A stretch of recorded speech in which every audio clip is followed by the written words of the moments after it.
गोड्डा में पुड़ैयाहाट प्रखंड के मुर्गाबनी गांव में कभी बुनकरों के हथकरघा की आवाजें गुलजार रहा करती थीं, लेकिन पिछले 2 साल से काम का मेहनताना नहीं मिलने के बाद काम बंद पड़े हैं। दरअसल साल 2017 में यहां झारक्राफ्ट ने बुनकरों को 10,000 कंबल का ऑर्डर जरूर दिया था, जिसके बाद करीब 1,000 बुनकरों ने 10,000 कंबल को बनाकर तैयार भी कर दिया। झारक्राफ्ट ने आधे से अधिक कंबल का उठाव कर लिया। इसके लिए थोड़ा भुगतान भी किया गया, लेकिन करीब 5 लाख रुपए अभी तक इनके बकाया हैं। बार बार गुहार के बाद भी झारक्राफ्ट ने न तो कंबल का उठाव किया और न ही बकाये का भुगतान ही किया गया। हाल ये है कि आर्थिक तंगी से परेशान बुनकर अब दूसरे शहरों की ओर पलायन कर गए हैं। वहीं जिला उद्योग पदाधिकारी के मुताबिक इस मामले की राज्य स्तर पर जांच की जा रही है और जब तक जांच पूरी नहीं होगी तब तक भुगतान संभव नहीं है। अब अपना पैसा बाद में जो है सो 1 लाख से कुछ ऊपर मिला, बाकी पैसा हम लोग का करीब 6-7 लाख। अभी पेपर तो नहीं देखे, पेपर सब बिल वगैरह सब मौजूद है। मैंने 4 लाख से ऊपर हमारा मजदूरी सभी कारीगर का पड़ा हुआ है। हमने खाता नंबर दे करके उसका रिसीव भी ले लिए, लेकिन आज तक वो पैसा हम लोगों को नहीं मिला और न दोहरा के हम लोगों को काम दिया। बाद तो हम लोग मजदूरी करके इतना मजदूरी में मिलेगा पैसा, और पैसा कहाँ मिला? कुछ पैसा मिला, इसके बाद फिर बाद में बोला अच्छा मिलेगा। इस तरह से कमर ले भी गया और आज तक पैसा हम लोग मजदूरी भी बाकी है।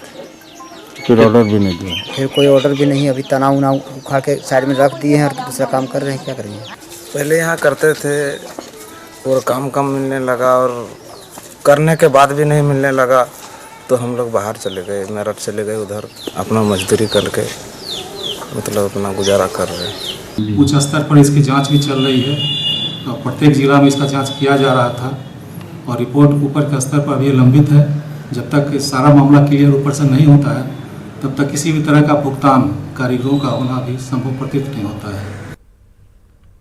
तो सभी के अपने अपने तर्क हैं, लेकिन इस बीच कई सवाल हैं जिनके जवाब मिलने बाकी हैं कि क्या ऐसे पलायन की जो समस्या है वो रुक पाएगी? क्या 2 साल से आखिर इन लोगों का भुगतान क्यों नहीं किया गया?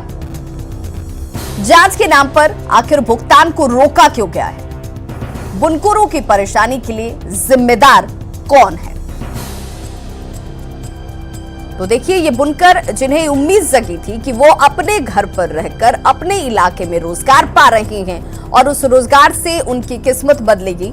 काम जरूर मिला, लेकिन काम का मेहनताना नहीं मिला और अब एक बार फिर से पलायन की समस्या इनके सामने जस की तस खड़ी है।